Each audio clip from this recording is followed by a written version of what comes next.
De nos jours, l'une des questions majeures qui préoccupent les entreprises et les organisations est comment gérer les résistances au changement. La raison est que tout projet entrepris par une entreprise ou une organisation apporte un changement puisqu'il assure un passage d'un état actuel à un état futur. Ce passage n'est pas sans conséquence puisqu'il change, transforme et parfois rompt avec les habitudes et bouleverse l'ordre établi. Or, tout changement rencontre de la résistance. Celle-ci se traduit par des réactions bloquantes comme l'inertie ou les révoltes et sabotages. Bienvenue dans ce nouveau tutoriel où nous allons aborder la résistance au changement. Nous verrons qu'est-ce que le changement et pourquoi le gérer, comment se manifeste la résistance au changement, et enfin, quelles sont les stratégies pour gérer ces résistances. L'accompagnement au changement est indispensable pour faire adhérer l'ensemble des participants à la nouvelle situation et atteindre les objectifs espérés d'un projet. Consultez les liens des articles mis en description et téléchargez les modèles fournis pour vous en inspirer dans votre processus d'accompagnement au changement. Avant de commencer, abonnez-vous pour être sûr de ne pas manquer les prochaines vidéos explicatives et tutoriels en gestion de projet. Commençons. Tout d'abord, qu'est-ce qu'un changement ? Dans un contexte de changement, on passe d'un état d'équilibre connu et perçu comme stable vers un autre état supposé être stable, en traversant une zone d'instabilité. C'est justement cette transition qui est matérialisée par le phénomène du changement. Il existe deux principaux types de changements. Le premier type de changement est un changement réversible. Il impacte uniquement certaines parties de l'ensemble et peut être réversible. Le deuxième type de changement est un changement irréversible. Il concerne la mise en cause de l'état d'un système donné, l'impact est profond et le fonctionnement global concerne toute ou grande partie des éléments qui constituent cet ensemble. Il est irréversible et peut être nommé transformation. Voyons à présent qu'est-ce que la gestion du changement. De nos jours, on entend beaucoup parler de cette discipline, et pour cause, les changements sont devenus plus fréquents et plus rapides. En fait, la gestion du changement, appelée aussi conduite du changement, est un ensemble d'actions qui visent à accompagner un projet de changement au sein d'une entreprise. Son objectif est de favoriser la compréhension et l'adhésion par les collaborateurs des nouvelles règles imposées par le changement. En réalité, quelle que soit la performance technique ou l'avancée technologique qu'apporte un projet, si les utilisateurs n'adhèrent pas au changement, le projet échoue inévitablement. De ce fait, réussir un projet de changement nécessite beaucoup de réflexion et une démarche d'accompagnement.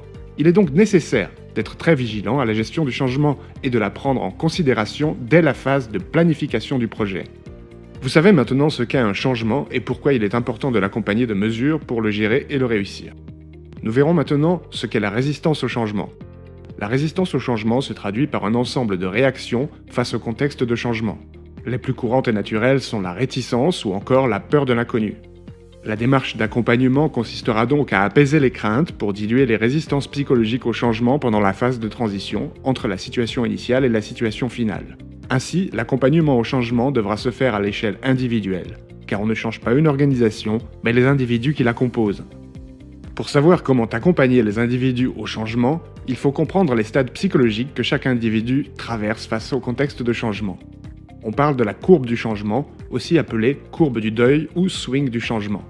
Selon cette théorie, tout individu passe par 5 stades psychologiques inévitables, plus ou moins longs et douloureux selon les cas, mais tous sont incontournables, à savoir le déni, la résistance au changement, la décompensation, la résignation et l'intégration.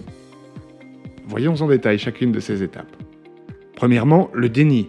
La zone de confort est déstabilisée, sous l'emprise de nos émotions, on refuse totalement d'y croire ou d'accepter la nouvelle situation.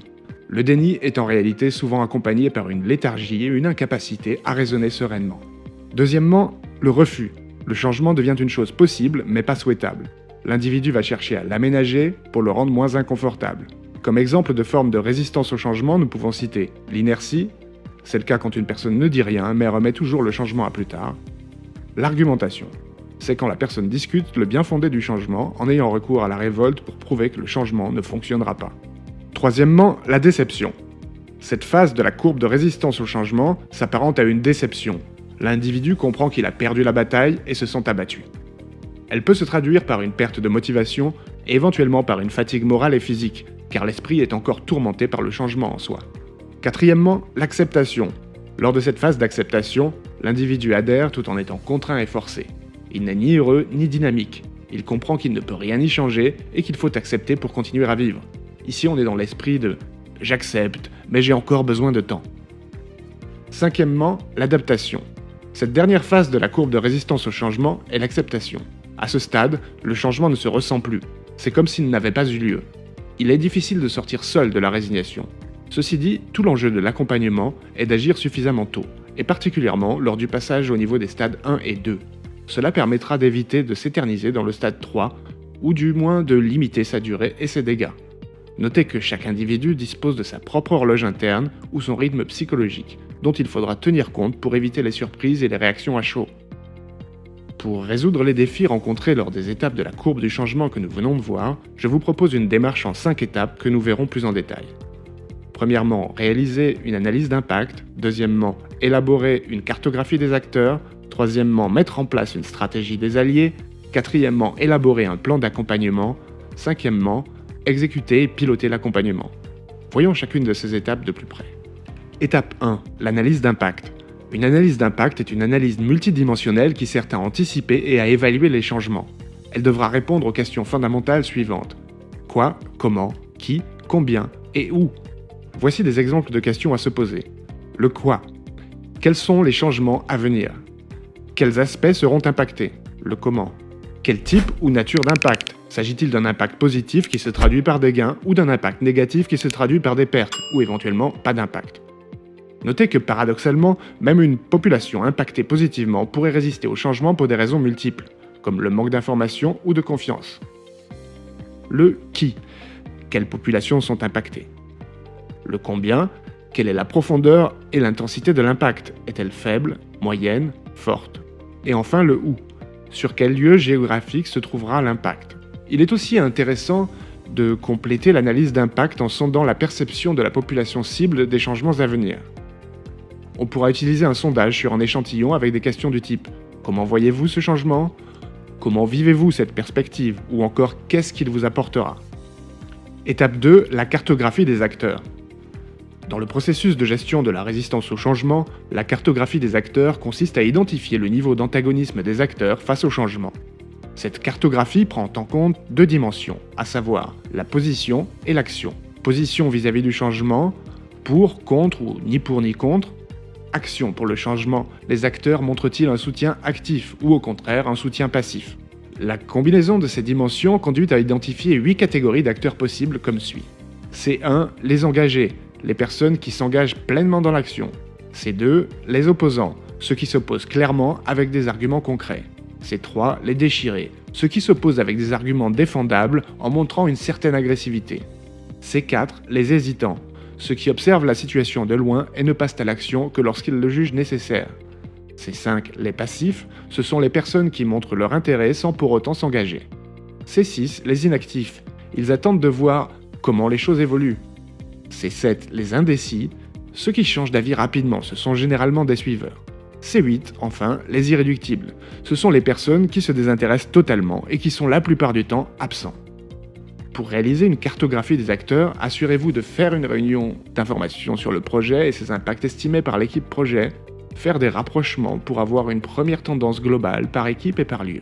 Notez que la clé de ce processus de cartographie réside dans la pertinence des questions utilisées dans les sondages ou questionnaires. L'équipe projet devra faire preuve de créativité pour concevoir des questions adaptées au contexte, aux enjeux, mais surtout à la culture de l'entreprise et à la typologie socio-professionnelle de la population cible. Étape 3. La stratégie des alliés. La stratégie des alliés définit la meilleure manière de se comporter vis-à-vis des acteurs identifiés. Chaque groupe d'acteurs aura besoin d'un type d'accompagnement spécifique. On devra donc construire une matrice d'action qui fera le mapping entre les catégories d'acteurs et les comportements adéquats. Voyons concrètement comment mettre en place cette carte des acteurs dans un fichier Word ou Excel. Catégorisez les acteurs en vous basant sur la cartographie des acteurs préétablis. Vous ressortirez avec les 8 catégories dont on a parlé auparavant. Ensuite, pour chaque acteur ou groupe d'acteurs, prévoyez les points d'appui à exploiter, les points de vigilance à observer et les recommandations d'action pour intervenir. Voyons les caractéristiques de chaque catégorie d'acteurs ainsi que les actions à prévoir. Les engagés sont prêts à prendre des responsabilités et contribuer au succès du projet. Cependant, ils risquent de perturber le management du projet car ils veulent s'impliquer partout. Il est recommandé de les écouter et de les impliquer prudemment. Ils pourront vous aider à influencer les hésitants. Les hésitants et les indécis sont potentiellement faciles à convertir en alliés engagés. Cependant, ils peuvent être une proie facile pour les autres groupes qui sont dans l'opposition. Il est recommandé de leur consacrer du temps sur le terrain, identifier leurs motivations et leur faire des propositions concrètes pour les persuader du bien fondé du projet. Les passifs, eux, ne présentent pas de nuisances pour le projet, cependant il est difficile de les mettre en action pour devenir actifs. Ce sont en général des suiveurs. Le fait de leur demander de s'engager est une perte de temps. Il faut simplement leur montrer de l'intérêt par une proximité terrain. Les opposants défendent une position claire contre le projet avec des arguments. Ils sont ouverts au dialogue, cependant, ils ont un pouvoir d'influence sur les autres qui sont indécis ou hésitants. Il est recommandé de surveiller leurs actions de près et de dialoguer avec eux pour les embarquer le plus tôt possible, car ils deviennent des alliés très puissants. Les déchirés sont peu nombreux dans cette position très inconfortable et finissent par changer de position en début de projet. Cependant, ils peuvent facilement devenir des opposants actifs ou des irréductibles. Il est recommandé de les rassurer sur les impacts positifs attendus du changement et de rester à leur écoute en sondant leur morale pour agir au bon moment. Les irréductibles sont des opposants sans arguments valables. Ils ont en général des comptes à régler avec le passé dans l'entreprise ou avec le management. Ils sont potentiellement imprévisibles et nuisibles. En général, ils parlent beaucoup mais agissent peu. Il est donc recommandé de les surveiller de près pour contrecarrer d'éventuelles actions dangereuses. Il suffit de les ignorer pacifiquement, car ils finiront par embarquer tôt ou tard quand ils verront les autres le faire. Étape 4, le plan d'accompagnement. Un plan d'accompagnement est composé de 3 livrables. Le plan de transition qui regroupe les tâches à accomplir pour migrer progressivement vers la situation désirée. Il s'appuie sur les 2 éléments suivants, le plan de communication qui explique les véritables raisons pour lesquelles les changements sont inévitables en partant de la situation actuelle vers la situation désirée, et enfin le plan de formation qui a pour objectif d'apporter de nouveaux conforts aux collaborateurs, en supprimant les angoisses de l'inconnu. Étape 5, la mise en œuvre et le pilotage. Le pilotage consiste à évaluer et à apprécier si le changement souhaité est effectivement en cours de réalisation. La mesure d'efficacité des actions mises en place va se faire en utilisant le baromètre ICAP.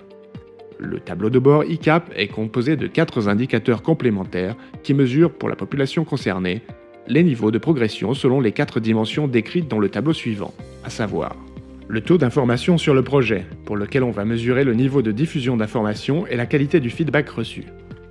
Le taux de compréhension des enjeux du projet, pour lequel on mesure le niveau de réaction et la qualité des échanges.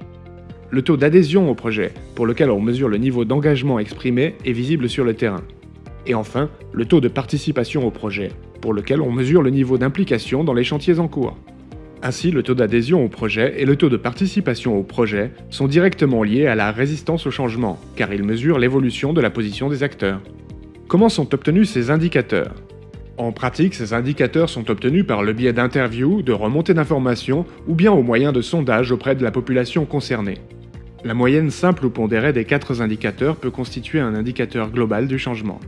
Cet indicateur peut être représenté sous la forme d'un baromètre. Ainsi, la tendance d'évolution renseigne sur la pertinence des actions prises et permettra d'ajuster si besoin les actions d'accompagnement et la stratégie des alliés. Vous voici arrivé à la fin de ce tutoriel. Vous savez à présent pourquoi et comment gérer un changement, comment identifier les résistances au changement, et enfin quelle stratégie envisager pour la gérer. Les méthodes et outils partagés ont un caractère générique et peuvent être adaptés à vos contextes. Retenez bien l'esprit et la philosophie de l'approche et faites preuve d'innovation et de créativité pour l'implémenter et la déployer efficacement dans vos projets.